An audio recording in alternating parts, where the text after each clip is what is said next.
mengapa Israel ini ingin betul mengambil Palestina ini? Apa yang ada di Palestina? Apakah di Palestina itu ada emas? Apakah di Palestina itu ada perak? Mengapa mereka bersemangat betul ingin mengambil Palestina ini? Pada tahun 2007, Al-Faqir Abdul Samad, saya menterjemah satu buku berbahasa Arab, judulnya Tarikh Ad-Diyanah Al-Yahudiyah, ditulis oleh seorang ulama daripada Al-Iskandariyah, Mesir.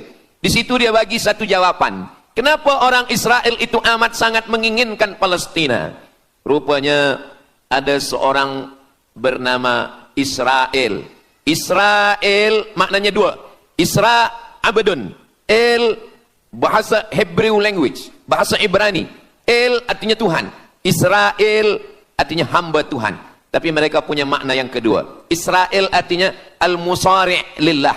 Al-musari' lillah, orang yang bergulat, orang yang mengalahkan Tuhan.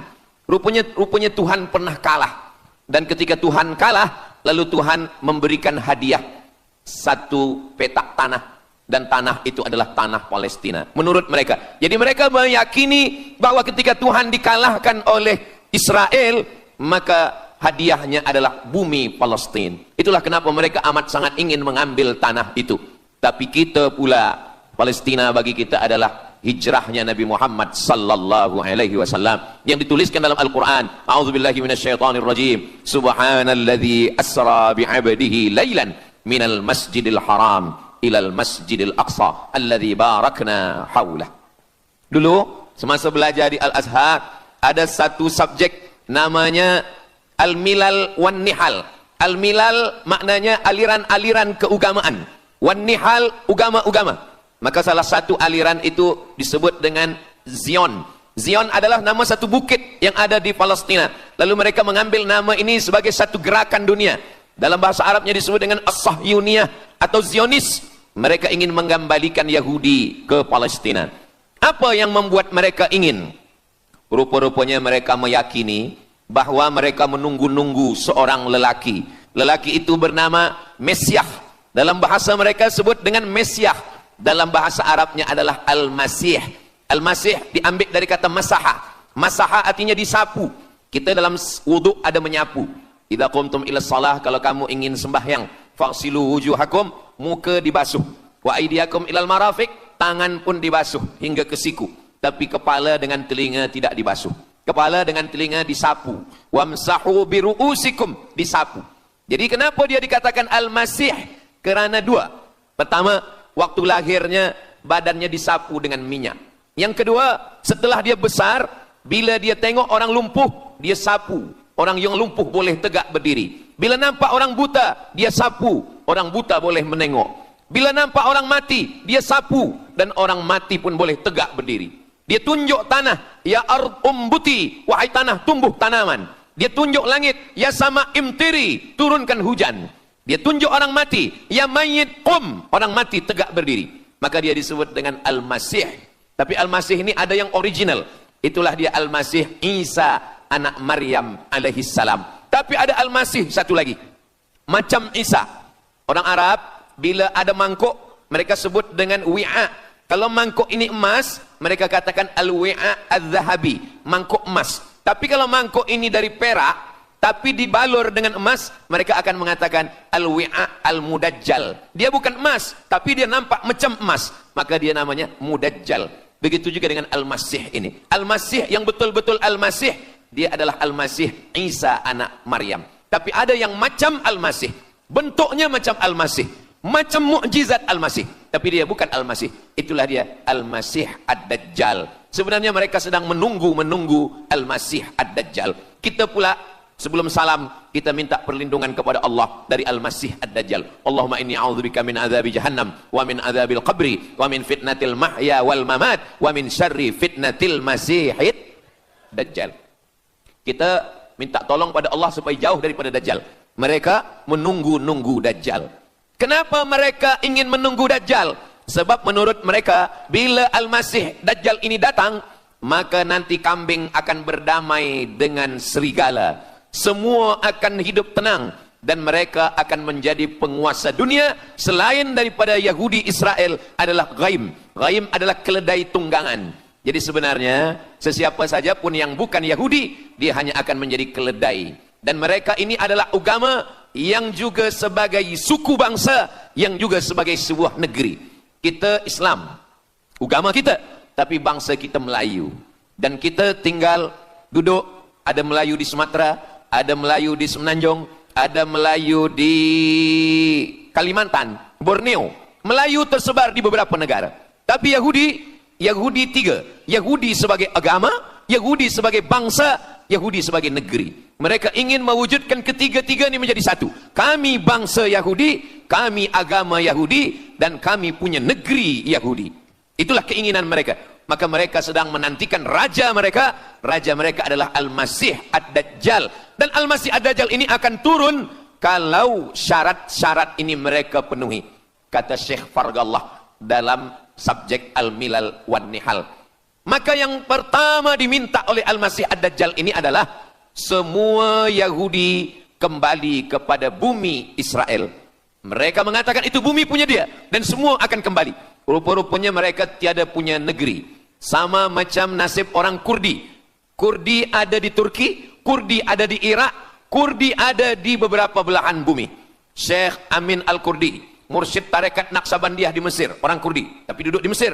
Syekh Muhammad Said Ramadan Al-Buti, orang Kurdi, tapi duduk di Suriah.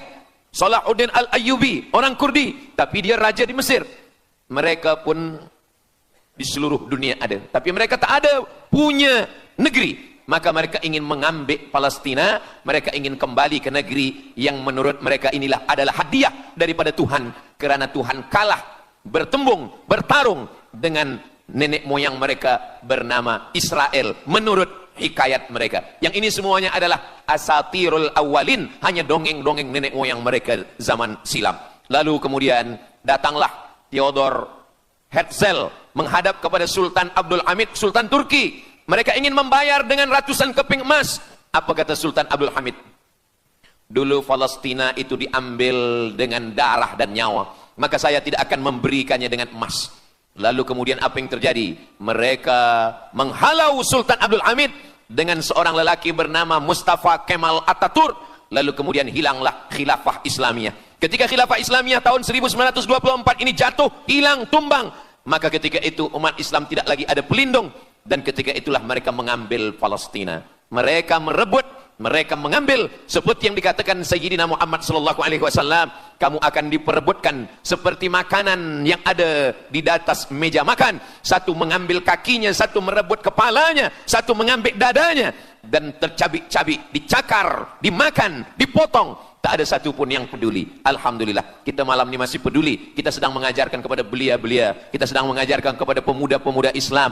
Mudah-mudahan sampai anak cucu kita sampai hari kiamat masih lagi peduli kepada Palestina, insyaAllah. Allahu Akbar. Semua Yahudi kembali ke Palestina. Maka sekarang mereka sudah berkumpul. Berapa jumlah mereka? 9 juta Yahudi sudah berada di Palestina. Itu syarat supaya Al-Masih itu turun. Sebab Al-Masih tidak mahu turun kalau Yahudi-Yahudi ini tidak kembali ke Palestina menurut mereka. Maka Yahudi dari Rusia kembali, Yahudi yang ada dari Amerika kembali semuanya. Dari mulai tahun 1946 sampailah hari ini 2025, tahun hadapan 2026, 80 tahun lamanya mereka sudah berkumpul menunggu kedatangan Al-Masih dengan cara berkumpul. Dan mereka yang datang ini hanya keturunan Yahudi dari puak ibunya saja. Yahudi ini tidak menerima dari puak ayah. Jadi kalau ada ayahnya Yahudi, emaknya tak Yahudi, dia tiada diterima. Sebab mereka guna dari puak ibu. Maka bila ibunya Yahudi, maka dia akan diterima. Ada satu Yahudi yang tidak diterima. Yahudi Falasha dari Afrika. Yahudi Falasha ini datang, mereka dari Ethiopia, mereka menyeberang ke Sudan, dari Sudan mereka masuk ke Mesir, dan mereka datang ke Palestina. Mereka pun nak masuk juga, tapi mereka tertolak. Sebab dia mengaku Yahudi, tapi kulit dia hitam. Saya tak tahu di tempat kita, tapi di tempat saya banyak juga Yahudi, namanya Yahudi pesek. Kulit dia hitam, hidung dia pesek, tapi otak dia Yahudi. Ini lebih berbahaya lagi. Mereka menyebarkan kebencian. Jadi sebenarnya Yahudi adalah makhluk yang paling unsuri, rasisme. Mereka tiada menerima selain daripada Yahudi. Siapapun yang datang ingin mengaku orang Yahudi, kalau ditengok nasabnya tidak sesuai daripada ibu, dia tidak akan diterima. Sedarlah wahai orang yang membela-bela Yahudi. Wahai orang yang membela Yahudi, kalau kamu bukan Yahudi, maka kamu tidak akan diterima. Kerana Yahudi adalah agama, Yahudi adalah bangsa, dan Yahudi adalah negeri. Mereka ingin mewujudkan ini. Maka berdatanganlah Yahudi beramai-ramai, lalu mereka pun turun ke Palestina. Sampai hari ini mereka terus berdatangan.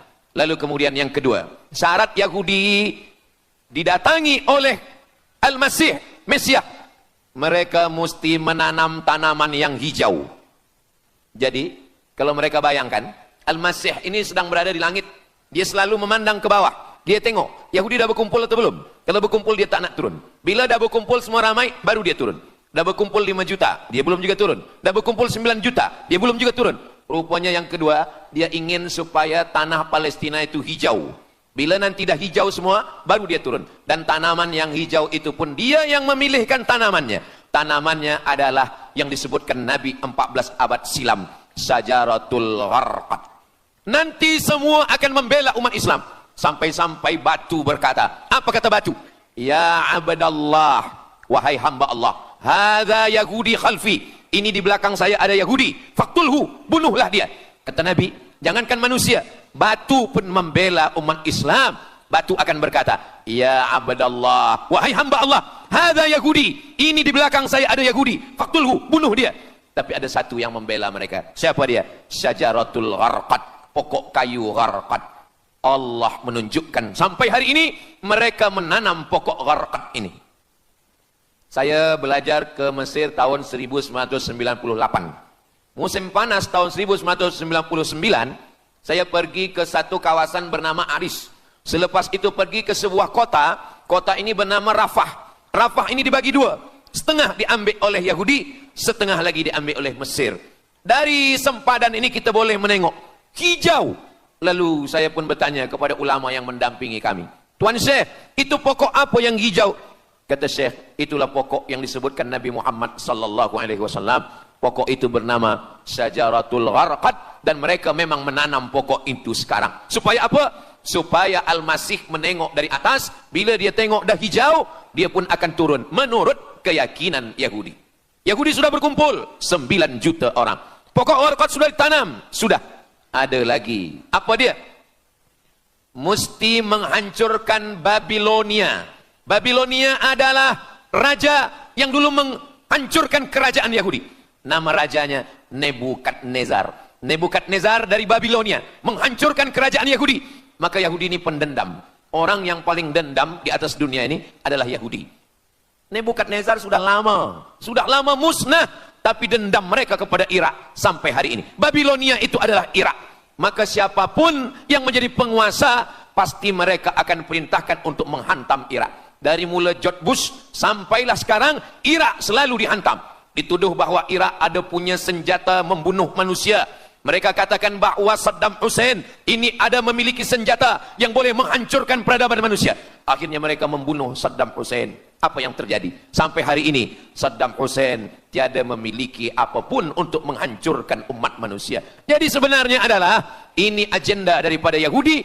Mereka ingin menghancurkan Babilonia, dan Babilonia itu adalah Irak pada zaman modern sekarang ini. Setiap penguasa-penguasa pasti menghancurkan Irak, sebab mereka amat sangat benci dan dendam kesumat kepada Irak. Ada buku judulnya Al-Yahud fi Masr, orang Yahudi di Mesir. Lalu kemudian seorang jenderal Yahudi bernama Musa Dayan. Musa Dayan buta matanya sebelah. Lalu Musa Dayan ini meminta kepada Presiden Prancis bernama De Gaulle. Lalu De Gaulle pun menelpon Presiden Mesir bernama Anwar Sadat. Bukunya ada, saya simpan di rumah. Dia katakan bahwa kepada Anwar Sadat, wahai Tuan Presiden Anwar Sadat, ini mami yang ada di Museum Mesir, Kaherah itu sedang sakit. Jadi untuk menyehatkannya mesti dibawa ke Prancis, ke Paris. Lalu disediakanlah pesawat terbang untuk membawa mami ini. Dulu saya pernah dengar tazkirah Ustaz Azhar Idrus, jangan anak panggil mami, sebab mami itu, inilah mami Fir'aun. Mami return. Ini mami ini sakit. maka dia mesti disehatkan, ada bakteri, maka dia mesti disehatkan, dibawa ke Paris, Prancis. Akhirnya diterbangkan pada masa Presiden Anwar Sadat. Dibawa ke hospital, sampai di hospital, rupa-rupanya Jenderal Musa Dayan yang buta sebelah sudah menunggu Mami. Begitu Mami Ramses II, Fir'aun sampai, dia terus meninju muka Mami itu. Kenapa? Sebab dia dendam. Inilah yang dulu menghalau nenek moyang dia dari Mesir. Gila. Yahudi ini adalah orang-orang yang gila. Sampai hari ini, mereka punya dendam yang tak berkesudahan. Sampai Mami yang sudah menjadi kering, kita pun menengoknya biasa-biasa saja. Tapi Musa Dayan melampiaskan dendam kesumat dia sampai pada masa Presiden Anwar Sadat. Yang akhirnya Anwar Sadat pun mati terbunuh, ditembak oleh Khalid Islambuli. Begitulah Allah Subhanahu wa Ta'ala menceritakan saksi sejarah supaya umat Islam faham bagaimana fikiran, bagaimana sakit jiwanya orang-orang Yahudi. Mereka sudah berkumpul di Palestina 9 juta. Tanam-tanaman hijau sudah ditanam. Irak sudah dihantam. Hancur lebur Irak. Apa lagi yang mereka lakukan? Tanah Palestina mesti merah. Tanah Palestina tidak boleh hitam. Tanah Palestina mesti merah. Apa yang membuat tanah Palestina merah? Merah kerana darah budak-budak anak-anak yang tak berdosa dari Palestina. Jadi kalau ada orang yang hari ini terheran-heran, mengapa mereka membunuh budak kecil? Mengapa mereka menjatuhkan bom untuk menghancurkan rumah, membunuh perempuan yang hamil tiada berdosa? Tapi bila orang faham, dia mengerti. Sesungguhnya mereka ingin supaya darah anak-anak yang tiada berdosa itu tumpah. Kalau darah itu sudah tumpah, disitulah mereka menantikan supaya Al-Masih, Mesias itu turun membela. Sebab itu adalah raja di raja mereka. Apa yang terjadi sebenarnya hari ini? Yang terjadi sebenarnya adalah mereka membangun, membina sebuah kerajaan dari khayal, dari fikiran gila. Maka ada seorang yang tidak percaya kepada Allah, dia atheist, dia tak percaya kepada Tuhan, namanya Roger Jaroudi. Tapi akhirnya dia dapat hidayah, dia masuk Islam. Selepas masuk Islam, dia tulis buku bahwa Israel Yahudi mendirikan negara berdasarkan mitologi, berdasarkan khurafat, berdasarkan kisah-kisah bohong, dusta. Tapi mereka percaya dengan dusta itu. Lalu kemudian Roger Jaroudi ditangkap oleh pemerintah Prancis, dimasukkan ke dalam penjara. Bukunya diterjemahkan ke dalam bahasa Arab, diterjemahkan ke dalam bahasa Melayu. Roger Jaroudi, bagaimana orang Yahudi Israel membina kerajaan negara berdasarkan khayal, berdasarkan tipu, berdasarkan dusta, berdasarkan mitologi, berdasarkan asatirul awalin, dongeng-dongeng daripada nenek moyang mereka dulu. Lalu kemudian hari ini kita sudah menengok darah itu sudah tumpah merata-rata di tanah Palestina. Kenapa Al-Masih, Mesias belum juga turun? Kenapa belum datang juga Mesias yang mereka tunggu itu? Rupanya ada syarat lagi yang belum. Apa dia? Mereka mesti membina satu yang disebut dengan Haikal Sulaiman, Temple of King Solomon. Mereka meyakini bahwa raja mereka adalah Solomon, dan dia ada sebuah kuil yang mereka sebut, mereka tulis bukunya, Temple of King Solomon. Di mana letaknya? Letaknya adalah di atas Al-Masjidil Aqsa. Mereka ingin menghancurkan Al-Masjidil Aqsa, diratakan dengan tanah. Nanti mereka akan bina Temple of King Solomon. Selepas itu mereka siapkan satu kerusi singgasana. Selepas itu nanti barulah turun Al-Masih, Mesias yang dijanjikan menurut mereka. Yang semuanya ini adalah dusta, bohong, tipu daripada Zionis, kerana mereka ingin menguasai dan mereka ingin membuat sebuah negara yang sangat besar, yang negara itu disebut dengan The Great Israelian, Israel Raya. Dia dari 2 sungai. Biasanya orang membuat map itu rahasia. Map biasanya rahasia yang disimpan. Tapi orang Yahudi Israel, mereka buatkan mapnya di dalam bendera mereka. Kita membuat sesuatu yang rahasia kita simpan, tapi mereka membuat satu garis biru di atas, satu lagi garis biru di bawah. Yang di atas itu adalah Sungai Nil di atas, dan yang di bawah itu adalah Sungai Efrat. Sungai Nil di atas, Afrika Utara, Mesir. Sungai Efrat di bawah, Sungai Efrat ada di Irak. Lalu di tengah itu ada bintang segi 6. Apa maknanya? Mereka ingin membina sebuah kerajaan yang luasnya dari Nil hingga ke Efrat. Itulah kenapa ketika mereka membuka embasi di Kairo, ketika Israel membina embasi di Kairo, ini Sungai Nil, ini bagian atas, ini bagian bawah. Kerajaan Mesir membagi embasi Israel tanah di bawah Sungai Nil. Mereka tidak mau. Mereka ingin membina embasi di atas Sungai Nil. Kenapa mereka tidak mau membina embasi di bawah Sungai Nil? Karena menurut mereka di bawah Sungai Nil adalah negeri kami. Orang membina embasi hanya di luar daripada kerajaannya. Jadi sebenarnya menurut pengakuan mereka, Mesir yang ada sekarang, semua yang ada di bawah Nil hingga ke Efrat Irak, itu adalah kerajaan mereka. Yang kalau mereka mewujudkan itu nanti, mereka akan menjadikan semua manusia ini sebagai keledai tunggangan. Alhamdulillah, itu disampaikan oleh Syekh Fargallah. Lalu kemudian kami membacanya, mempelajarinya, beliau bacakan di kelas, dan hari ini saya amat sangat bersenang hati. Tapi kita tetap susah hati dengan Palestina. Saya merasa senang hati sebab saya boleh menyampaikannya kepada para belia pemuda muslimin muslimat yang hadir malam ini. Macam mana suara saya, jelas tak jelas? Jelas. Yang saya sampaikan ini boleh faham? Alhamdulillah. Yang tak faham, nanti faham sendiri insyaAllah. Begitulah Allah Subhanahu wa ta'ala. Saya dulu pernah berjumpa dengan Syekh Muhammad Jibril. Lalu kemudian saya tanya Syekh Muhammad Jibril, Syekh, kenapa Allah membinasakan kaum Ad, kaum Samud, kaum Madian? Wa ila Samuda akhahum Salihah, wa ila Madiana akhahum Syu'aiba, wa ila Adin akhahum Huda. Madian, Samud, Ad, semuanya musnah. Irama dzatil imad. Iram, hilang semuanya. Tapi kenapa Yahudi ini masih ada sekarang? Kenapa Allah tak musnahkan? Kata Syekh Muhammad Jibril, Allah Maha Kuasa untuk memusnahkan Yahudi, Israel. Senang saja bagi Allah. Innama amruhu idza arada syai'an ayyaqula lahu kun fayakun. Yahudi Israel mati semua rata dengan tanah. Satu jeritan malaikat mati mereka semua. Allah goncangkan bumi, habis mereka ditelan bumi. Ya bunayya, wahai anakku, kalaulah Israel Yahudi ini mati, lalu kamu masuk surga dengan apa, kata dia. Sebenarnya Allah masih menyisakan Yahudi ini supaya kita berjuang. Sekarang ada umat Islam yang amat sangat lemah. Dia bukannya ikut berjuang, tapi melemahkan perjuangan orang. Bila ada umat Islam yang berkumpul beramai-ramai, solidariti tentang Palestina, dia berkata, katanya Allah Maha Kuasa, kenapa Allah tak binasakan? Dulu, arsalna alaihim tayran ababil. Datang burung ababil. Tarmihim bi'ijaratin min sijil. Mana ababil sekarang? Kenapa Allah tak kirimkan ababil?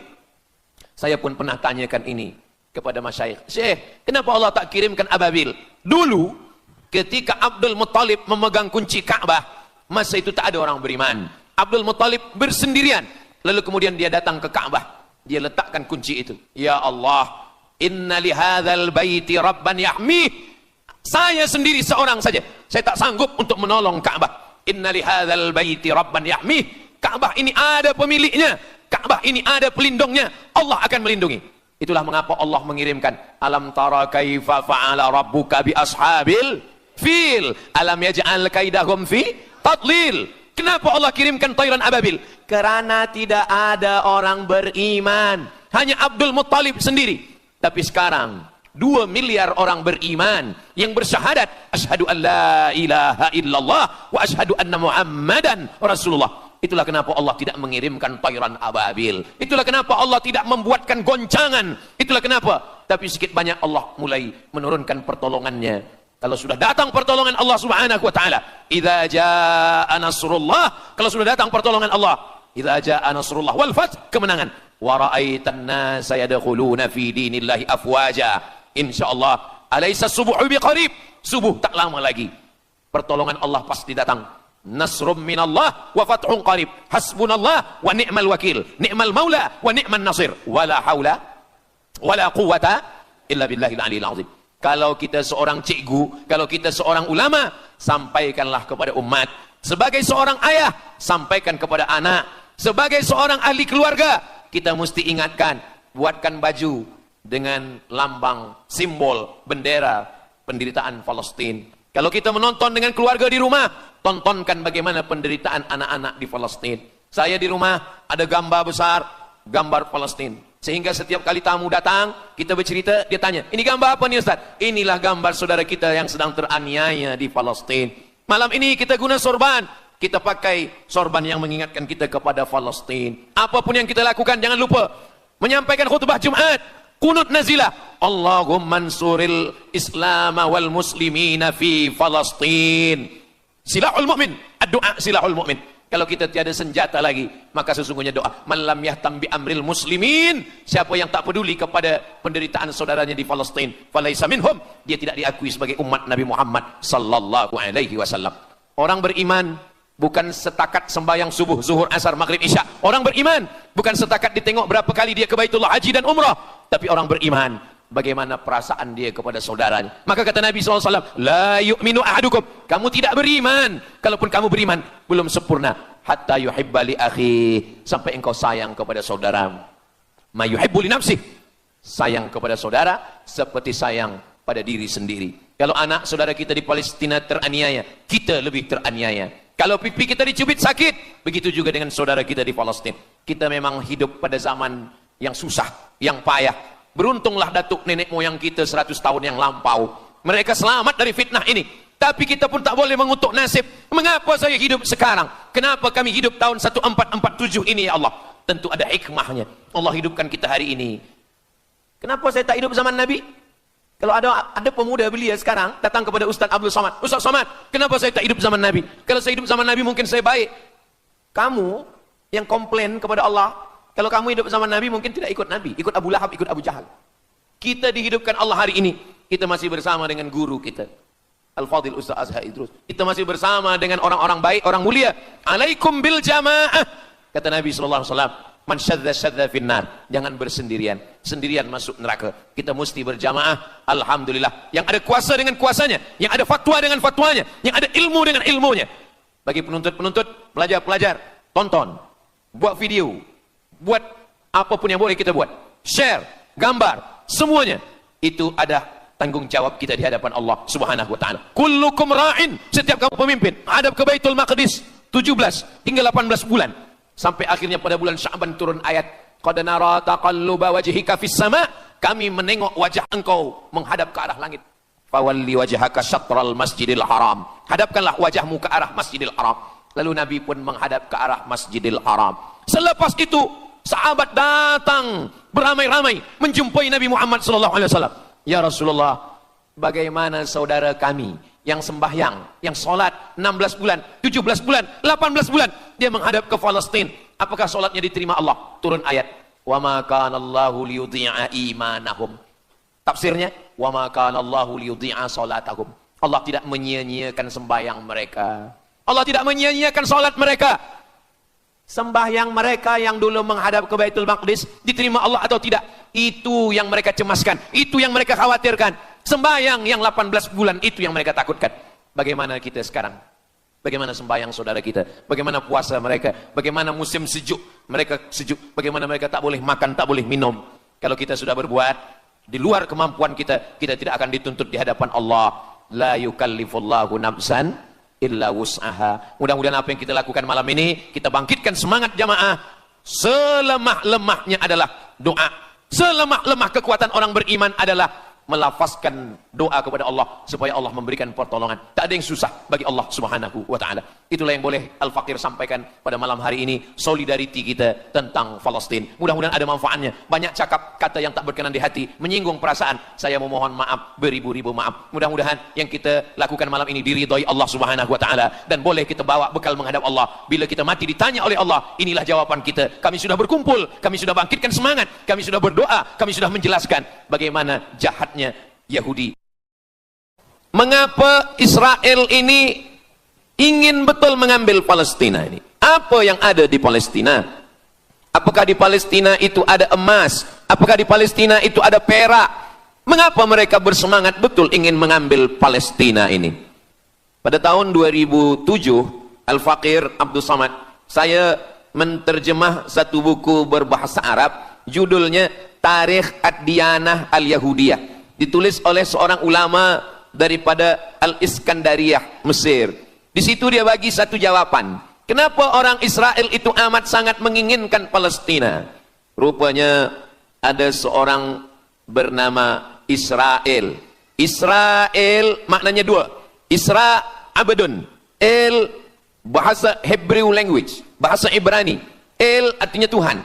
Israel artinya hamba Tuhan. Tapi mereka punya makna yang kedua. Israel artinya al-musari' lillah. Al-musari' lillah, orang yang bergulat, Orang yang mengalahkan Tuhan. Rupanya Tuhan pernah kalah. Dan ketika Tuhan kalah, lalu Tuhan memberikan hadiah satu petak tanah. Dan tanah itu adalah tanah Palestina. Menurut mereka. Jadi mereka meyakini bahwa ketika Tuhan dikalahkan oleh Israel, maka hadiahnya adalah bumi Palestina. Itulah kenapa mereka amat sangat ingin mengambil tanah itu. Tapi kita pula, Palestina bagi kita adalah hijrahnya Nabi Muhammad sallallahu alaihi wasallam yang dituliskan dalam Al-Qur'an. A'udzubillahi minasyaitonir rajim. Subhanalladzi asra bi'abdihi lailan minal masjidil haram ilal masjidil aqsa alladzi barakna haulah. Dulu semasa belajar di Al-Azhar ada satu subjek namanya Al-Milal wan Nihal. Al-Milal maknanya aliran-aliran keagamaan. Wan Nihal agama-agama. Maka salah satu aliran itu disebut dengan Zion. Zion adalah nama satu bukit yang ada di Palestina. Lalu mereka mengambil nama ini sebagai satu gerakan dunia. Dalam bahasa Arabnya disebut dengan As-Sahyuniyah atau Zionis. Mereka ingin mengembalikan Yahudi ke Palestina. Apa yang membuat mereka ingin? Rupa-rupanya mereka meyakini bahwa mereka menunggu-nunggu seorang lelaki. Lelaki itu bernama Mesiah. Dalam bahasa mereka sebut dengan Mesiah. Dalam bahasa Arabnya adalah Al-Masih. Al-Masih diambil dari kata masaha. Masaha artinya disapu. Kita dalam wudhu ada menyapu. Idza qumtum ila shalah, kalau kamu ingin sembahyang, faghsilu wujuhakum, muka dibasuh. Wa aydiyakum ilal marafiq, tangan pun dibasuh hingga ke siku. Tapi kepala dengan telinga tidak dibasuh. Kepala dengan telinga disapu. Wamsahu biru'usikum, disapu. Jadi kenapa dia dikatakan Al-Masih? Kerana dua. Pertama, waktu lahirnya badannya disapu dengan minyak. Yang kedua, setelah dia besar, bila dia tengok orang lumpuh, dia sapu. Orang yang lumpuh boleh tegak berdiri. Bila nampak orang buta, dia sapu. Orang buta boleh menengok. Bila nampak orang mati, dia sapu. Dan orang mati pun boleh tegak berdiri. Dia tunjuk tanah, ya ard umbuti, wahai tanah tumbuh tanaman. Dia tunjuk langit, ya sama imtiri, turunkan hujan. Dia tunjuk orang mati, ya mayyit qum, orang mati tegak berdiri. Maka dia disebut dengan Al-Masih. Tapi Al-Masih ini ada yang original. Itulah dia Al-Masih Isa anak Maryam alaihi salam. Tapi ada Al-Masih satu lagi. Macam Isa. Orang Arab bila ada mangkuk, mereka sebut dengan wi'a. Kalau mangkuk ini emas, mereka katakan al-wi'a al-zahabi, mangkuk emas. Tapi kalau mangkuk ini dari perak, tapi dibalur dengan emas, mereka akan mengatakan al-wi'a al-mudajjal. Dia bukan emas, tapi dia nampak macam emas, maka dia namanya mudajjal. Begitu juga dengan Al-Masih ini. Al-Masih yang betul-betul Al-Masih, dia adalah Al-Masih Isa anak Maryam. Tapi ada yang macam Al-Masih, bentuknya macam Al-Masih, macam mukjizat Al-Masih, tapi dia bukan Al-Masih. Itulah dia Al-Masih Ad-Dajjal. Sebenarnya mereka sedang menunggu Al-Masih Ad-Dajjal. Kita pula sebelum salam, kita minta perlindungan kepada Allah dari Al-Masih Ad-Dajjal. Allahumma inni a'udzubika min adzabi jahannam wa min adzabil qabri wa min fitnatil mahya wal mamat wa min syarri fitnatil masihid Dajjal. Kita minta tolong pada Allah supaya jauh daripada Dajjal. Mereka menunggu-nunggu Dajjal. Kenapa mereka ingin menunggu Dajjal? Sebab menurut mereka, bila Al-Masih Dajjal ini datang, maka nanti kambing akan berdamai dengan serigala. Semua akan hidup tenang. Dan mereka akan menjadi penguasa dunia. Selain daripada Yahudi Israel adalah ghaim. Ghaim adalah keledai tunggangan. Jadi sebenarnya, sesiapa saja pun yang bukan Yahudi, dia hanya akan menjadi keledai. Dan mereka ini adalah agama yang juga sebagai suku bangsa, yang juga sebagai sebuah negeri. Kita Islam, agama kita, tapi bangsa kita Melayu. Dan kita tinggal duduk, ada Melayu di Sumatera, ada Melayu di Semenanjung, ada Melayu di Kalimantan, Borneo. Melayu tersebar di beberapa negara.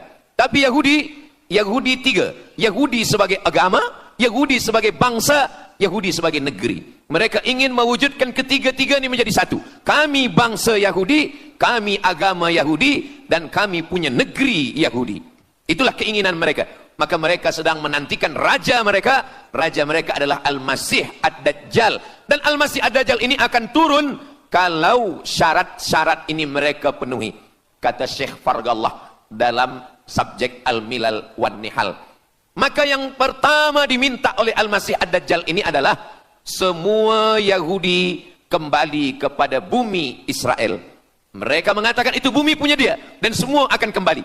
Rupa-rupanya mereka tiada punya negeri. Sama macam nasib orang Kurdi. Kurdi ada di Turki, Kurdi ada di Irak, Kurdi ada di beberapa belahan bumi. Syekh Amin Al-Kurdi, mursyid tarekat Naqsabandiyah di Mesir, orang Kurdi, tapi duduk di Mesir. Syekh Muhammad Said Ramadan Al-Buti, orang Kurdi, tapi duduk di Suriah.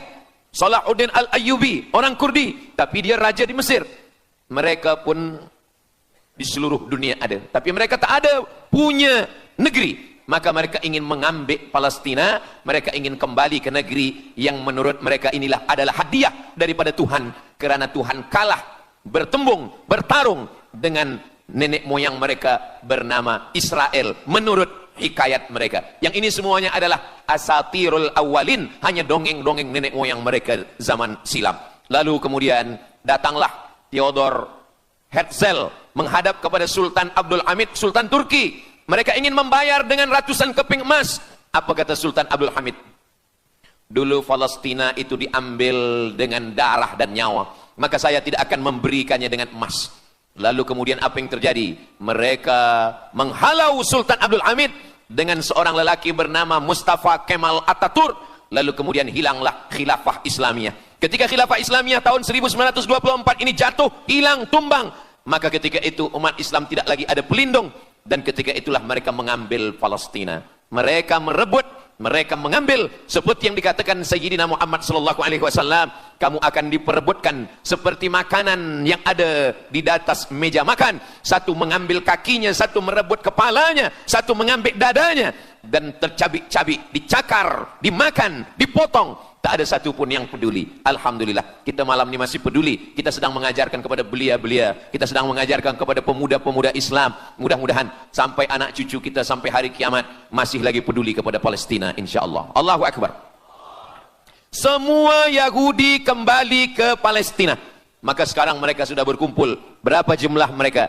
9 juta Yahudi sudah berada di Palestina. Itu syarat supaya Al-Masih itu turun. Sebab Al-Masih tidak mahu turun kalau Yahudi-Yahudi ini tidak kembali ke Palestina menurut mereka. Maka Yahudi dari Rusia kembali, Yahudi yang ada dari Amerika kembali semuanya.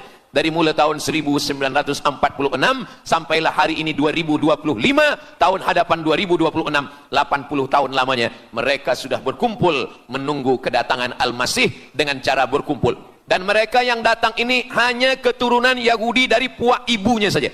Yahudi ini tidak menerima dari puak ayah. Jadi kalau ada ayahnya Yahudi, emaknya tak Yahudi, dia tiada diterima. Sebab mereka guna dari puak ibu.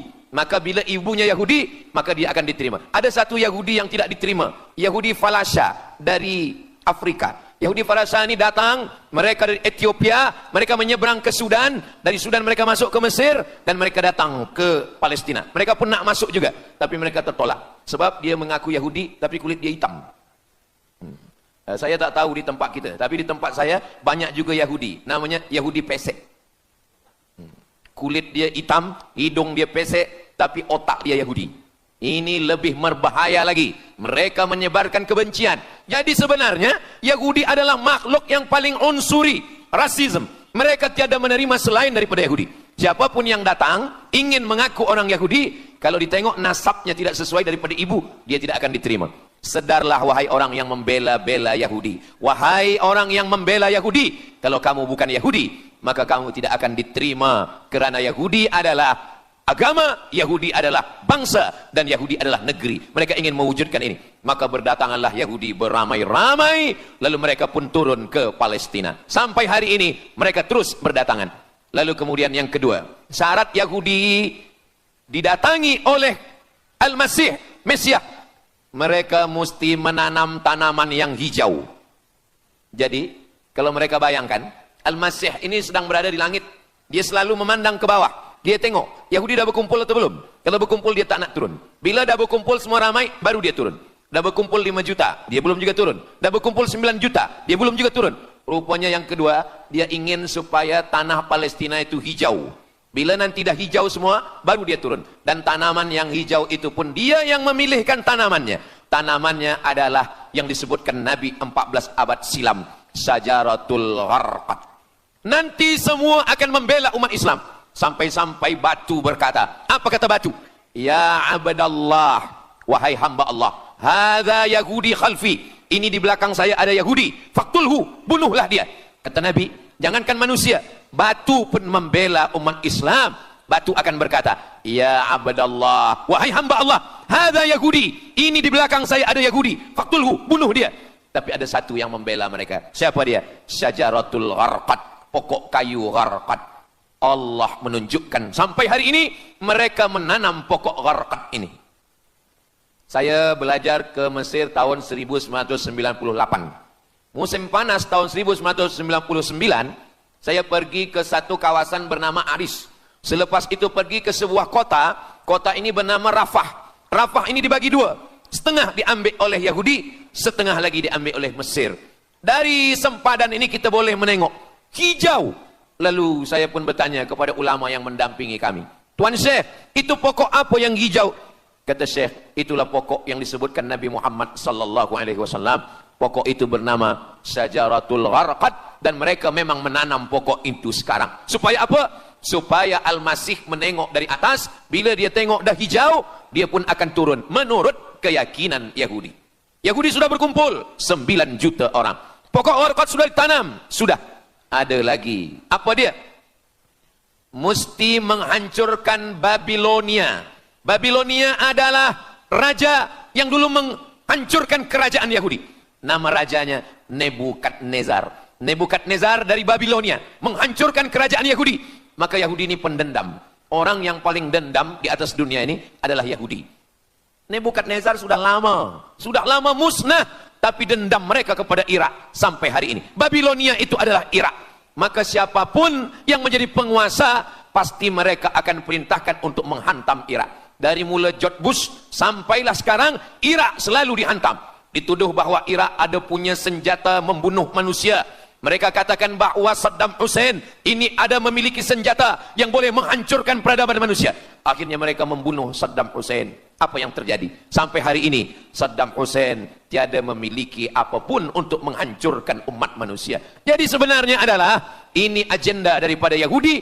Mereka ingin menghancurkan Babilonia, dan Babilonia itu adalah Irak pada zaman modern sekarang ini. Setiap penguasa-penguasa pasti menghancurkan Irak, sebab mereka amat sangat benci dan dendam kesumat kepada Irak. Ada buku judulnya Al-Yahud fi Masr, fi Misr, orang Yahudi di Mesir. Lalu kemudian seorang jenderal Yahudi bernama Musa Dayan. Musa Dayan buta matanya sebelah. Lalu Musa Dayan ini meminta kepada Presiden Prancis bernama De Gaulle. Lalu De Gaulle pun menelpon Presiden Mesir bernama Anwar Sadat. Bukunya ada, saya simpan di rumah. Dia katakan bahwa kepada Anwar Sadat, wahai Tuan Presiden Anwar Sadat, ini mami yang ada di Museum Mesir Kaherah itu sedang sakit. Jadi untuk menyehatkannya mesti dibawa ke Prancis, ke Paris. Lalu disediakanlah pesawat terbang untuk membawa mami ini. Dulu saya pernah dengar tazkirah Ustaz Azhar Idrus, jangan anak panggil mami, sebab mami itu, inilah mami Fir'aun. Mami return. Ini mami ini sakit, maka dia mesti disehatkan, ada bakteri, maka dia mesti disehatkan, dibawa ke Paris, Prancis. Akhirnya diterbangkan pada masa Presiden Anwar Sadat. Dibawa ke hospital, sampai di hospital, rupa-rupanya Jenderal Musa Dayan yang buta sebelah sudah menunggu mami. Begitu mami Ramses II, Fir'aun sampai, dia terus meninju muka mami itu. Kenapa? Sebab dia dendam. Inilah yang dulu menghalau nenek moyang dia dari Mesir. Gila. Yahudi ini adalah orang-orang yang gila. Sampai hari ini, mereka punya dendam yang tak berkesudahan. Sampai mami yang sudah menjadi kering, kita pun menengoknya biasa-biasa saja. Tapi Musa Dayan melampiaskan dendam kesumat dia sampai pada masa Presiden Anwar Sadat. Yang akhirnya Anwar Sadat pun mati terbunuh, ditembak oleh Khalid Islambuli. Begitulah Allah Subhanahu wa Ta'ala menceritakan saksi sejarah supaya umat Islam faham bagaimana fikiran, bagaimana sakit jiwanya orang-orang Yahudi. Mereka sudah berkumpul di Palestina 9 juta. Tanam-tanaman hijau sudah ditanam. Irak sudah dihantam, hancur lebur Irak. Apa lagi yang mereka lakukan? tanah Palestina mesti merah. Tanah Palestina tidak boleh hitam. Tanah Palestina mesti merah. Apa yang membuat tanah Palestina merah? Merah karena darah budak-budak anak-anak yang tak berdosa dari Palestina. Jadi kalau ada orang yang hari ini terheran-heran, mengapa mereka membunuh budak kecil? Mengapa mereka menjatuhkan bom untuk menghancurkan rumah, membunuh perempuan yang hamil tiada berdosa? Tapi bila orang faham, dia mengerti, sesungguhnya mereka ingin supaya darah anak-anak yang tiada berdosa itu tumpah. Kalau darah itu sudah tumpah, disitulah mereka menantikan supaya Al-Masih, Mesiah itu turun membela. Sebab itu adalah raja di raja mereka. Apa yang terjadi sebenarnya hari ini? Yang terjadi sebenarnya adalah mereka membangun, membina sebuah kerajaan dari khayal, dari pikiran gila. Maka ada seorang yang tidak percaya kepada Allah. Dia atheist, dia tak percaya kepada Tuhan. Namanya Roger Jaroudi. Tapi akhirnya dia dapat hidayah. Dia masuk Islam. Selepas masuk Islam, dia tulis buku bahwa Israel, Yahudi mendirikan negara berdasarkan mitologi, berdasarkan khurafat, berdasarkan kisah-kisah bohong, dusta. Tapi mereka percaya dengan dusta itu. Lalu kemudian Roger Jaroudi ditangkap oleh pemerintah Prancis, dimasukkan ke dalam penjara. Bukunya diterjemahkan ke dalam bahasa Arab, diterjemahkan ke dalam bahasa Melayu. Roger Jaroudi, bagaimana orang Yahudi Israel membina kerajaan negara berdasarkan khayal, berdasarkan tipu, berdasarkan dusta, berdasarkan mitologi, berdasarkan asatirul awalin, dongeng-dongeng daripada nenek moyang mereka dulu. Lalu kemudian hari ini kita sudah menengok, darah itu sudah tumpah merata-rata di tanah Palestina. Kenapa Al-Masih, Mesiah belum juga turun? Kenapa belum datang juga Mesiah yang mereka tunggu itu? Rupanya ada syarat lagi yang belum. Apa dia? Mereka mesti membina satu yang disebut dengan Haikal Sulaiman, Temple of King Solomon. Mereka meyakini bahwa raja mereka adalah Solomon, dan dia ada sebuah kuil yang mereka sebut, mereka tulis bukunya, Temple of King Solomon. Di mana letaknya? Letaknya adalah di atas Al-Masjidil Aqsa. Mereka ingin menghancurkan Al-Masjidil Aqsa, diratakan dengan tanah. Nanti mereka akan bina Temple of King Solomon. Selepas itu mereka siapkan satu kerusi singgasana. Selepas itu nanti barulah turun Al-Masih, Mesiah yang dijanjikan menurut mereka. Yang semuanya ini adalah dusta, bohong, tipu daripada Zionis, karena mereka ingin menguasai dan mereka ingin membuat sebuah negara yang sangat besar, yang negara itu disebut dengan The Great Israelian, Israel Raya. Dia dari dua sungai. Biasanya orang membuat map itu rahasia. Map biasanya rahasia yang disimpan. Tapi orang Yahudi Israel, mereka buatkan mapnya di dalam bendera mereka. Kita membuat sesuatu yang rahasia kita simpan, tapi mereka membuat satu garis biru di atas, satu lagi garis biru di bawah. Yang di atas itu adalah sungai Nil di atas, dan yang di bawah itu adalah sungai Efrat. Sungai Nil di atas, Afrika Utara, Mesir.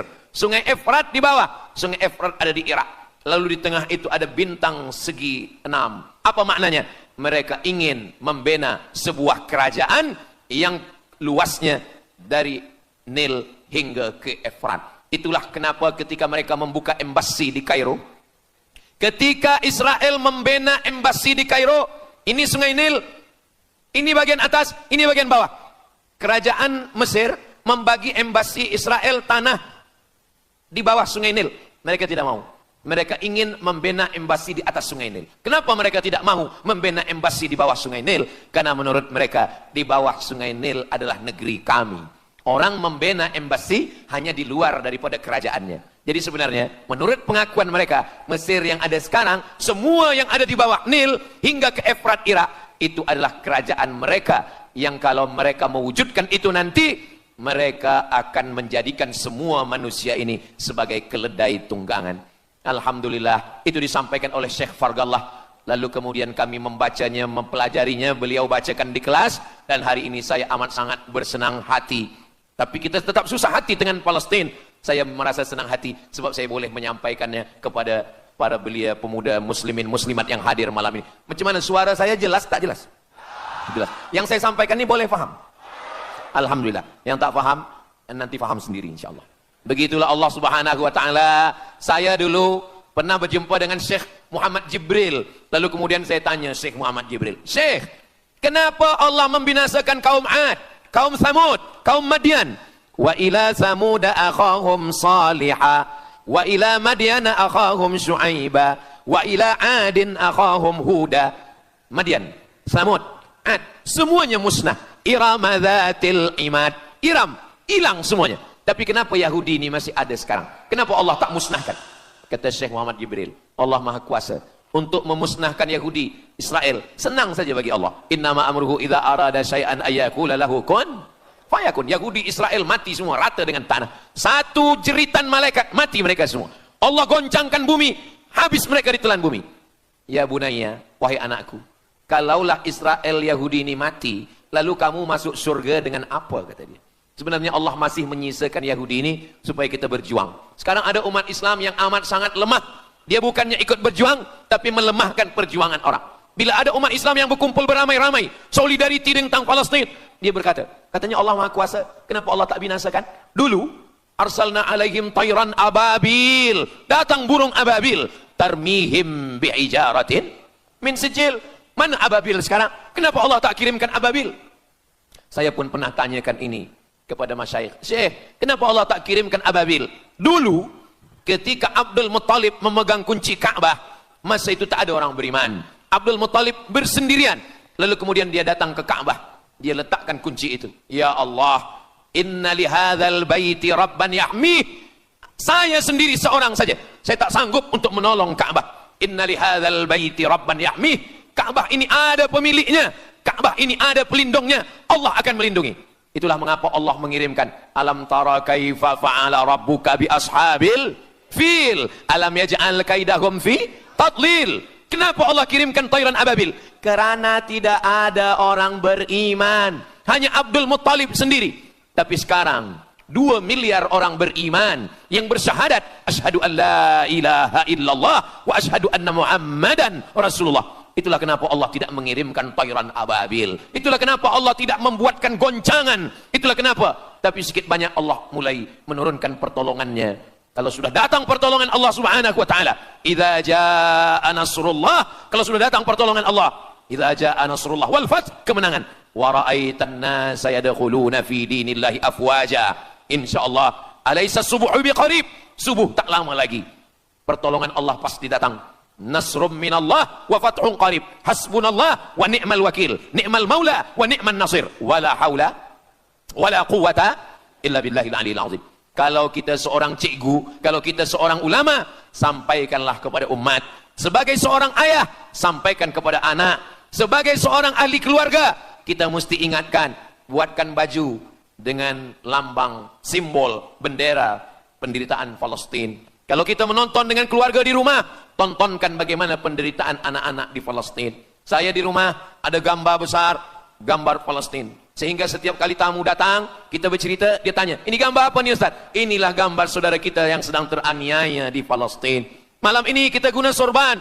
Kita pakai sorban yang mengingatkan kita kepada Palestin. Apapun yang kita lakukan, jangan lupa menyampaikan khutbah Jumat. Qunut nazilah. Allahumma ansuril Islam wal muslimina fi Palestin. Silahul mu'min. Doa silahul mu'min. Kalau kita tiada senjata lagi, maka sesungguhnya doa. Man lam yahtam bi amril muslimin. Siapa yang tak peduli kepada penderitaan saudaranya di Palestin, falaisa minhum. Dia tidak diakui sebagai umat Nabi Muhammad sallallahu alaihi wasallam. Orang beriman bukan setakat sembahyang subuh, zuhur, asar, maghrib, isya. Orang beriman bukan setakat ditengok berapa kali dia ke Baitullah haji dan umrah. Tapi orang beriman, bagaimana perasaan dia kepada saudaranya. Maka kata Nabi SAW, la yu'minu ahadukum. Kamu tidak beriman. Kalaupun kamu beriman, belum sempurna. Hatta yuhibba li akhi. Sampai engkau sayang kepada saudaramu. Ma yuhibbu li nafsih. Sayang kepada saudara, seperti sayang pada diri sendiri. Kalau anak saudara kita di Palestina teraniaya, kita lebih teraniaya. Kalau pipi kita dicubit sakit, begitu juga dengan saudara kita di Palestina. Kita memang hidup pada zaman yang susah, yang payah. Beruntunglah datuk nenek moyang kita 100 tahun yang lampau. Mereka selamat dari fitnah ini.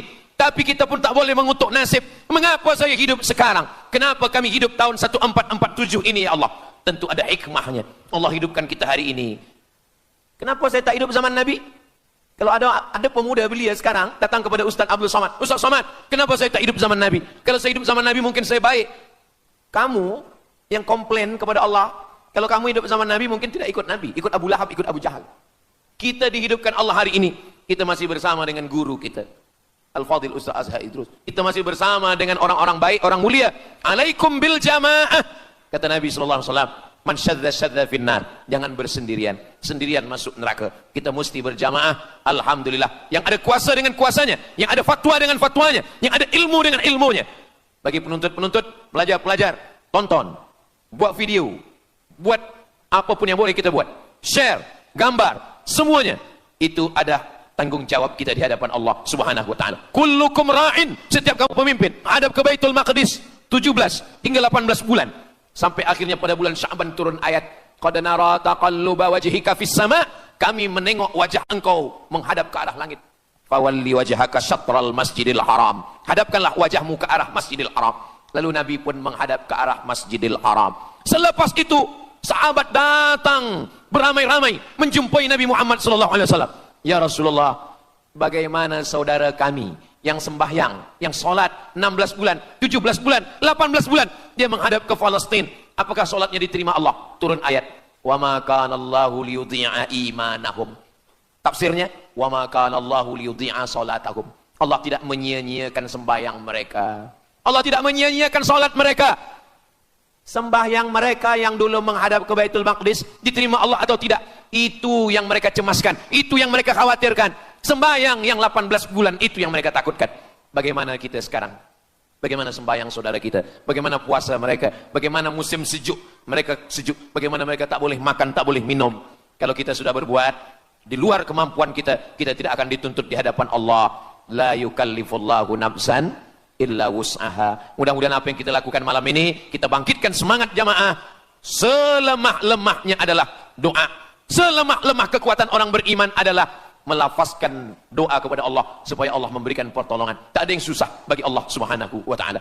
Itulah yang boleh Al-Fakir sampaikan pada malam hari ini, solidariti kita tentang Palestina. Mudah-mudahan ada manfaatnya. Banyak cakap kata yang tak berkenan di hati, menyinggung perasaan. Saya memohon maaf, beribu-ribu maaf. Mudah-mudahan yang kita lakukan malam ini diridhoi Allah Subhanahu wa taala dan boleh kita bawa bekal menghadap Allah. Bila kita mati ditanya oleh Allah, inilah jawaban kita. Kami sudah berkumpul, kami sudah bangkitkan semangat, kami sudah berdoa, kami sudah menjelaskan bagaimana jahatnya Yahudi di Palestina. Wailun, celaka. Wailun, nama neraka. Likulli humazatil lumazah. Celakalah orang yang suka mengejek-ejek. Kenapa tiba-tiba ayat ini yang Ustadz pilih? Saya udah diejek orang berapa hari ini. Itulah ayat yang saya pilih. Daripada saya mencaci maki di internet, bagus saya bawa ke pengajian.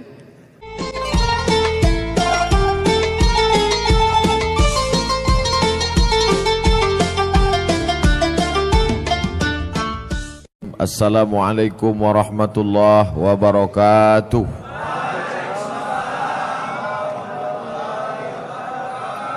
Sama-sama kita bersyukur kepada Allah karena malam ini kita diberikan nikmat istiqamah iman dan Islam dengan mengucapkan Alhamdulillahi Rabbil Alamin. Berselawat kepada Rasulullah dengan mengucapkan Allahumma salli ala Sayyidina Muhammad wa ala ali Sayyidina Muhammad. Saya sampaikan materi ini lebih kurang 1 jam 60 menit.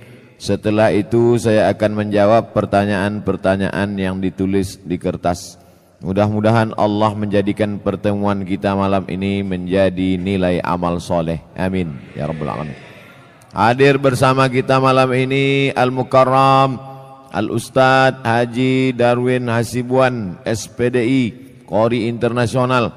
Kemudian para alim ulama, tuan-tuan guru, ustadz-ustadz tak dapat saya sebutkan satu persatu. Ketua beserta seluruh pengurus masjid, yang besar tak dihimbau gelar, yang kecil tak disebut nama. InsyaAllah kita semuanya mendapatkan pahala jihad fi sabilillah. Amin ya rabbal alamin. Bagi yang di luar mohon maaf, tak usah tengok ke dalam ini, tengok aja layar-layar. Tak ada layar, tengoklah ke sini sikit-sikit. Kami rasanya dari dalam ini menengok keluar macam menengok akuarium.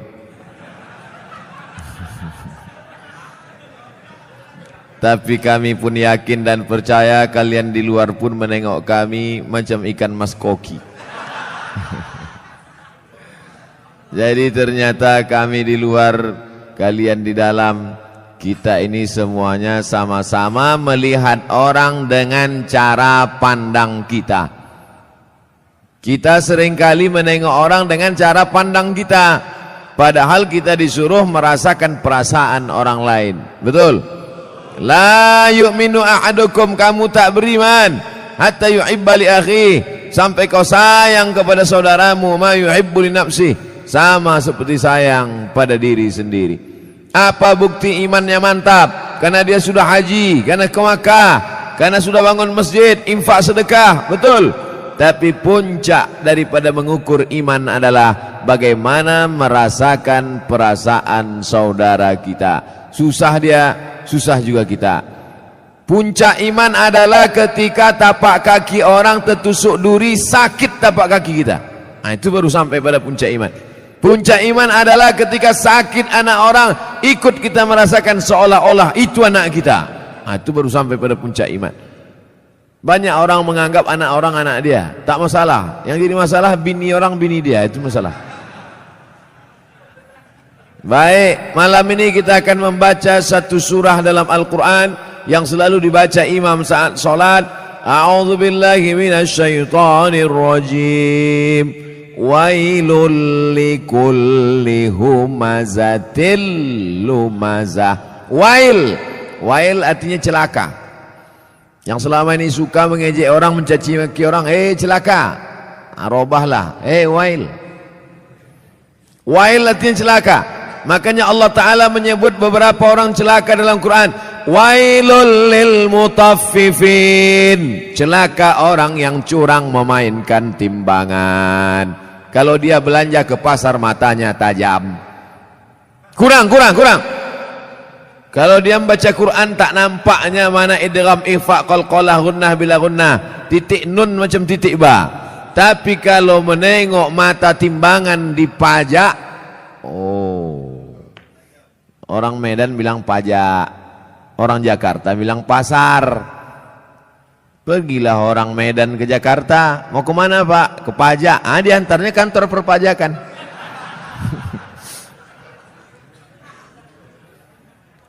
Wailul lil mutaffifin, celaka orang yang main-main timbangan. Hati-hati tukang timbang pokok sawit, tukang timbang buah sawit. Asal ditimbang 50 kilo, tandan besar 50 kilo, tandan kecil 50 kilo. Kenapa begini? Rupanya memang udah di setel timbangan tuh, mau besar mau kecil 50 kilo. Ada gunanya sembahyang, puasa, sholatmu melayang karena zalim memainkan timbangan. Tak ada gunanya pengajian malam ini. Bukti pengajian malam ini berhasil bukan karena layarnya banyak di luar, bukan. Bukti pengajian malam ini berhasil apa? Besok pagi yang berjualan berdagang di pasar, luruskan balik timbangan. Siap? Tak semuanya siap kata dia. Tengok besoklah Pak Ustaz. Ditimbang di pasar, betul. Dibawa ke rumah, rupanya 7,5 on. 1/4 kilo hilang. 5 orang belanja, 1,5 kilo 2,5 on sudah kau makan harta orang dengan cara batil. Patutlah pagi petang siang malam berdoa, doamu tak dikabulkan Allah Subhanahu wa taala. Kenapa? Makan haram. Ustaz nyinggung pedagang aja, singgunglah PNS. Payah kita nyurus akte kelahiran nanti. Maksudnya yang PNS masuk, yang lain-lain masuk juga. Rasakan aja lah sendiri. Jangan mentang-mentang ku bilang timbangan hanya pedagang saja yang kena. Betul? Nah, wailul lil musallin. Kita baru membahas masalah wail. Ayat yang kita bahas wailul likulli humazatil lumazah, tapi digunakan kata wailul lil mutaffifin, celaka orang yang main timbangan. Wailul lil musallin, celaka orang yang sholat celaka. Itu maka banyak orang tak sholat sekarang. Kau kenapa tak sholat? Fawailul lil musallin, celaka orang yang sholat. Orang dulu kalau tak sholat aja. Orang sekarang ini sudah tak sholat pakai dalil pula. Hebat orang sekarang nih. Otak-otak sungsang semua. Kau kenapa tak sholat? Kenapa tak sembahyang? Fawailul lil musallin. Celaka orang yang sholat. Na'udzubillah. Itulah kadang berbunyi HP orang, kita sangka HP orang, rupanya HP kita. Udah mau marah saya tadi. Kenapa masuk masjid hidup HP? Siapa yang hidup HP? Rupanya HP kita. La ilaha illallah Muhammad Rasulullah. Fawailul lil HP. Celakalah orang yang HP-nya menyala. Fawailul lil musallin. Celaka orang yang salat. Wailul lil mutaffifin. Celaka orang yang curang timbangan. Wailul likulli humazatil lumazah. Celaka. Makna pertama wail, celaka. Makna yang kedua wail, neraka. Ada satu neraka namanya neraka wail. Dua-dua ini apakah dibenturkan maknanya? Tidak. Yang mengatakan celaka orang yang main timbangan, celaka orang yang sholat karena tak khusyuk main-main pikirannya, celaka orang wailul likulli humazatil lumazah.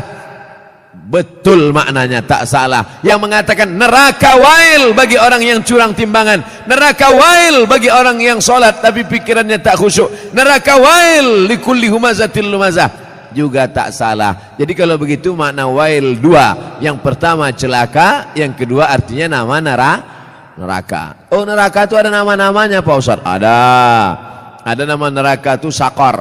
Masalakakum fi Sakor.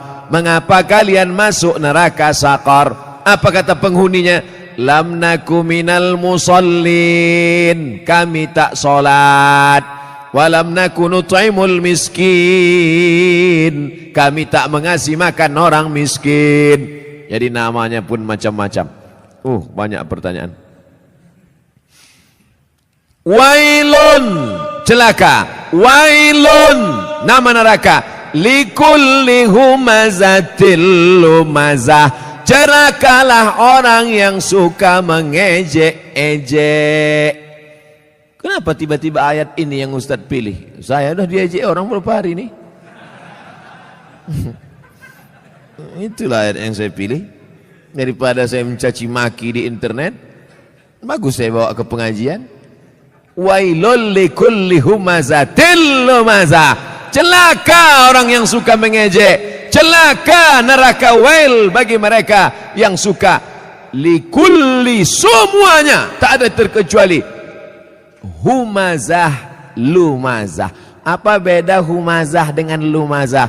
Humazah mengejek dengan mulut. Lumazah mengejek dengan perbuatan. Begitu dalam kitab tafsir. Humazah bil lisan. Lumazah bil fi'li, dengan perbuatan. Jadi kalau ada orang ngejek pakai WhatsApp, humazah apa lumazah? Instagram, Twitter, BBM dipakai lumazah.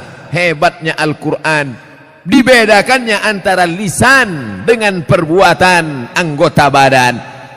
Wailul likulli humazatil lumazah. Celaka dan nerakalah bagi orang yang mengolok mengejek orang lain dengan lisan lidah maupun dengan tangan anggota badan. Ada orang mulutnya diam tapi perbuatannya luar biasa.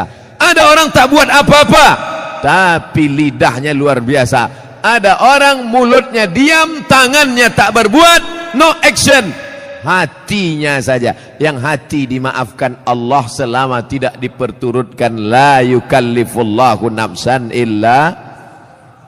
Kenapa orang mengejek? Karena tidak klarifikasi. Kenapa orang mengejek? Karena tidak tabayyun.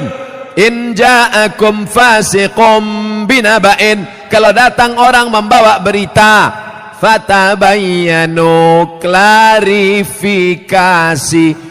Alhamdulillah masalah ini sudah saya klarifikasi. Bapak Ibu sudah tengok klarifikasinya? Belilah paket. Inilah, diupdate lah. HP-HP yang macet-macet tuh dilem aja. campakkan ke sungai. Saudaraku yang dimuliakan Allah Subhanahu wa taala, kira-kira penjelasan saya itu sudah jelas? Jelas insyaallah. Siapa yang tak jelas bertungkik telinganya. Nanti yang mengupload nih di internet, kalian buatlah terjemah di situ. Tungki adalah telinga benanah. Banyak orang yang tak paham itu. Wailul likulli humazatil lumazah. Lalu siapa lagi yang celaka? Kita lanjutkan. Allazi jama'a malau wa'addadah. Saya sebetulnya mau nunjukkan aja, kira-kira masih jauh dari Kori internasional. Tapi sikit-sikit jadilah kan. Apalagi perbuatan orang ini, lidahnya mengejek, tangannya mengejek, perbuatannya mencela. Ada lagi perbuatan yang paling mengerikan. Jama'a, mengumpul, malau, harta, wa'ad, dadah, menghitung. Kerjanya dua aja, ngitung, ngumpul, ngitung, ngumpul, ngitung, ngumpul, ngitung, batuk, mati. Yang ada di otaknya duit, duit, duit, duit. Sampai sembahyang zuhur pun 5 rakaat. Allahu Akbar. At-tahiyatul barakatuh. Berapa harga karet sekarang? Mana? Ini lautan. Allazi jama'a malau wa'addada. Ngumpul ngitung, ngumpul ngitung, ngumpul ngitung. Ada kenikmatan sendiri menghitung-hitung harta itu. Tanah di sana sekian hektar, yang di sini hektar. Tahu kau tanah yang itu luasnya? Tahu. Itu. Punya siapa? Punya orang. Na'udzubillah. Tapi saya yakin jamaah masjid Darul Haq. Dar rumah, hak benar. Darul haq, rumah kebenaran. Di sini rumah kebenaran. Lain dari sini salah. Siapa yang mau cari kebenaran datang ke Darul Haq. Betul? Lain nama masjid nih. Ada masjid-masjid lain tuh, masjid apa? Masjid Al-Ikhlas. Masjid apa? Masjid At-Taqwa. Ini mantap, bukan nama sembarang nama. Udah sampai itu aja. Dilarang tidur di ruang utama. Oh, karena di sini pakai AC. Patutlah banyak tidur di sini. Ini menunjukkan jamaah Masjid Darul Haq ini orangnya jamaah malau, suka mengumpulkan harta, tapi bukan wa'ad dadah, bukan sekedar kumpul hitung, kumpul kira. Mengumpulkan harta dan rajin bersedekah. Kenapa Ustaz tiba-tiba ingat sedekah? Ku tengok orang sedang membagi-bagi kotak. Kotak. Ku sangka kue kotak besar kali. Rupanya kotak infak. Kalian masukkanlah ke dalam. Di dalam ini pakai AC, tentu lebih mahal. Mak, tepuk tangan orang tua. Begitu rupanya orang sakit hati.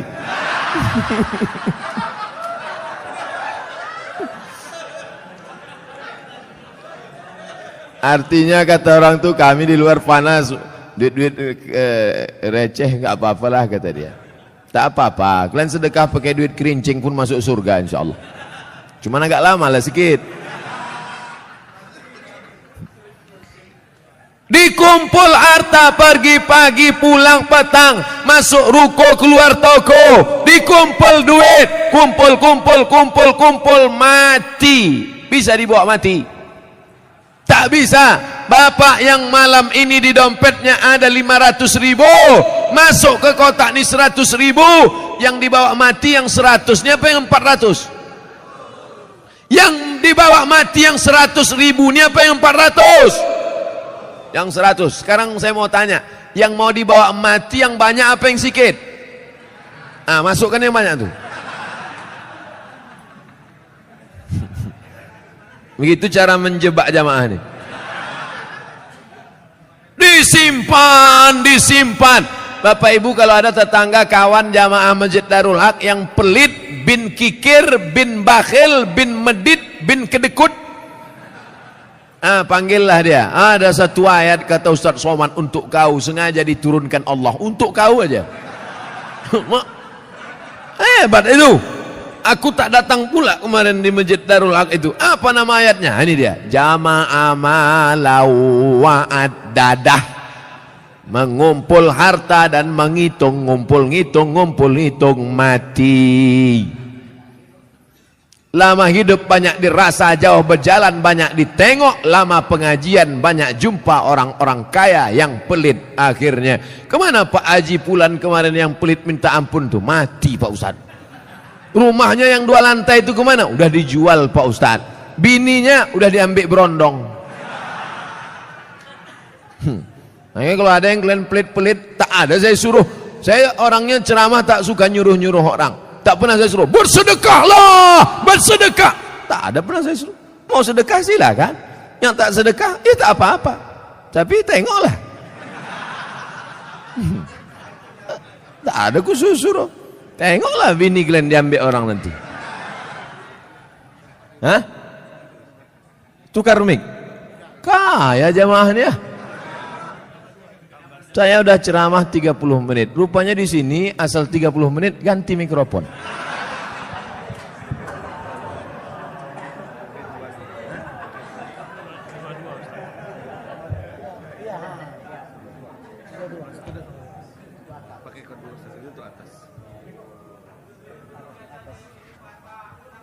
Tes. Tak berbunyi pula. Macam-macam DJ kurasa.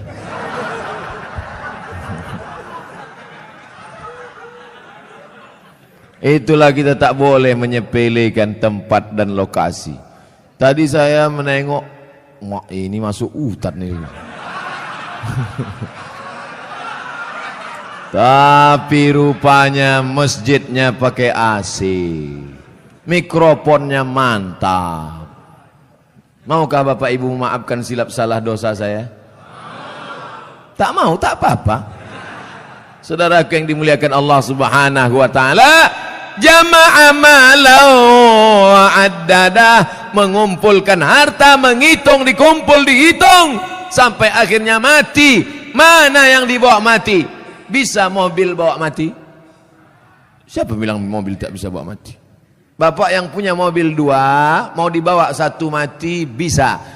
Bawa mobil carry itu ke Masjid Darul Haq, buat di situ ambulan membawa jenazah gratis. Siapa yang mau naik mobil itu syaratnya 1, mati. Kira-kira bisa tak mobil itu dibawa mati? Bisa. Meninggal bapak, pahalanya mengalir. Ini dipajang mobil sampai 2-3, tinggal rumah. Bisa rumah dibawa mati. Koslet ini hampir kesetrum bibir saya.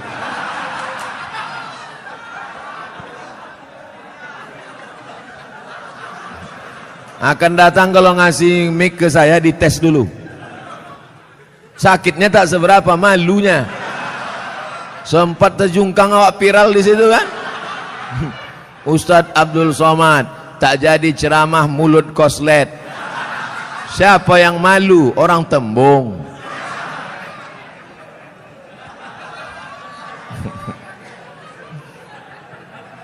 Bapak Ibu yang dimuliakan Allah Subhanahu wa taala, apa yang bisa dibawa mati? Rumah dibangun besar, tinggal. Tapi kau bangun rumah biasa, yang satu kau buat rumah wakaf untuk tahfiz Al-Quran. Setuju?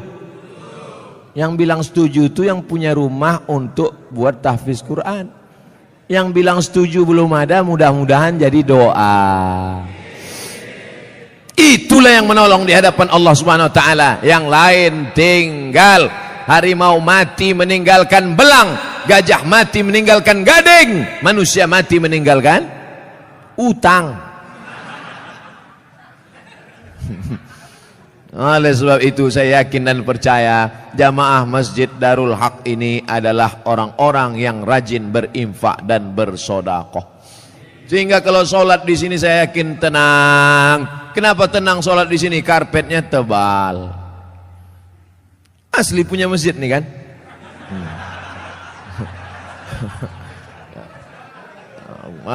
Kadang ada jamaah nih saking memuliakan ustadz dipinjam karpet. Sampai dibuat situ, balikkan tanggal sekian. AC ada, dingin. Kadang pernah saya ceramah di masjid, AC banyak, kepanasan, rupanya mati. Tapi di sini tidak, terasa dingin. Kalau Bapak agak terasa hangat, maklum. Ini kita ini sekarang sudah over capacity. Tak sesuai lagi ini. Makanya jamaah itu di luar menengok kita ini macam ikan mas koki kehabisan mati lampu. Jamnya pula lengkap. Ada jam zuhur, jam asar, jam maghrib, jam isya, jam imsak, dan jam syuruk. Lengkap semua cantik. Balihonya pun mantap. Tabligh akbar bersama Abdul Somad LCMA. Ada gambar saya. Tertutup pula. Rasa-rasanya tak ada kurang. Lengkap sudah semua. Bagaimana supaya harum semerbak, jamaah tenang solat, dipasang harum-haruman. Maka harum rasa bau-bau bunga melati rasanya. Masya Allah. Jam ada. Itu jam itu penting. Apa guna jam itu dipasang? Supaya yang khutbah jangan sur dia jadi bawakannya. Tengoknya 20 menit selesai. Ini khutbah ini berapi-api dia. Jamaah, hari ini Palestina masih terjajah. Orang udah mau balik kerja. Lama kali ya. Tobat aku sembahyang di sini katanya.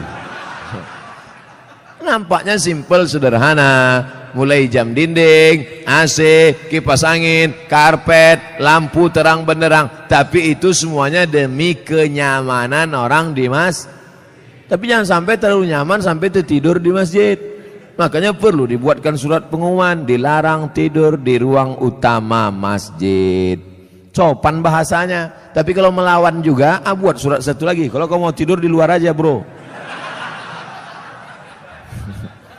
Sudahlah tak menyumbang uang listrik masjid, sudahlah tak menyumbang AC masjid, sudahlah tak menyumbang kipas angin masjid, tidur dalam masjid menyumbang air liur basi.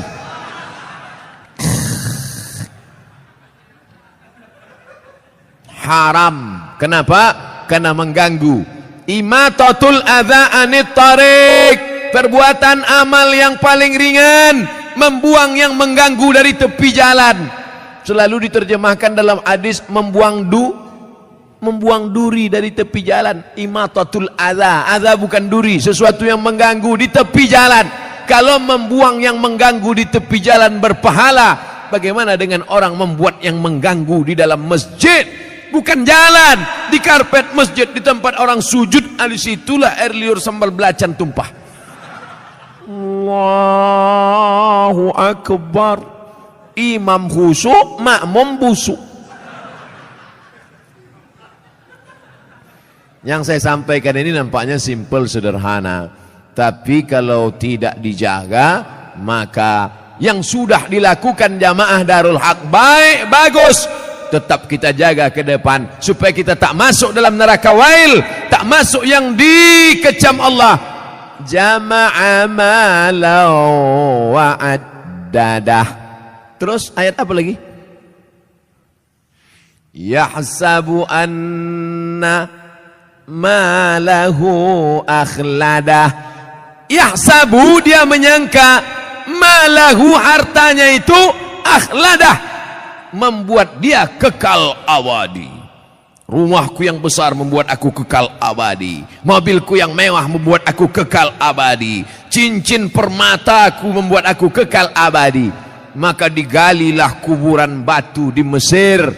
Ditemukan jenazah perempuan di dalam. Nama perempuan itu Nefertiti.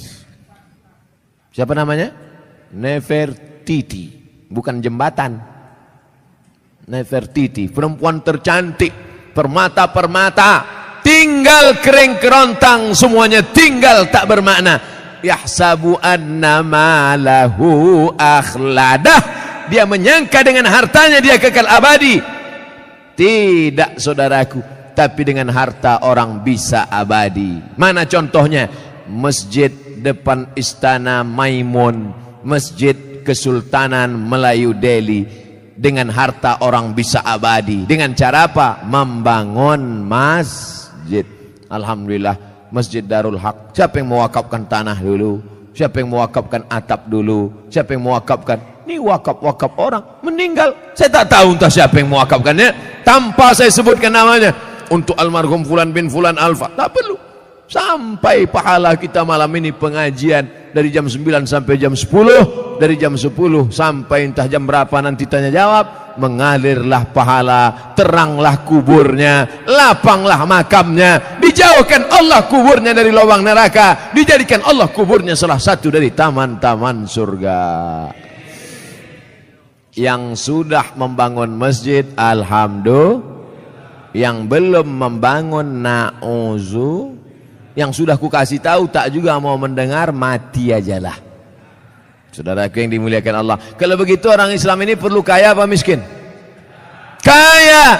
Man bana masjidan, siapa yang bangun masjid, banallah mislahu baitan fil jannah. Yang bangun masjid dibangunkan satu istana dalam surga. Kalau mau kekal abadi, bangun masjid. Kalau mau kekal abadi, bangun masjid.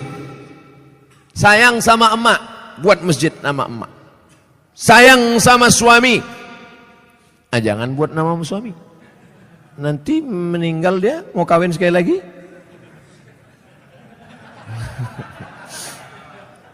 Buatlah nama masjidnya As-Salihin, masjidnya orang-orang soleh.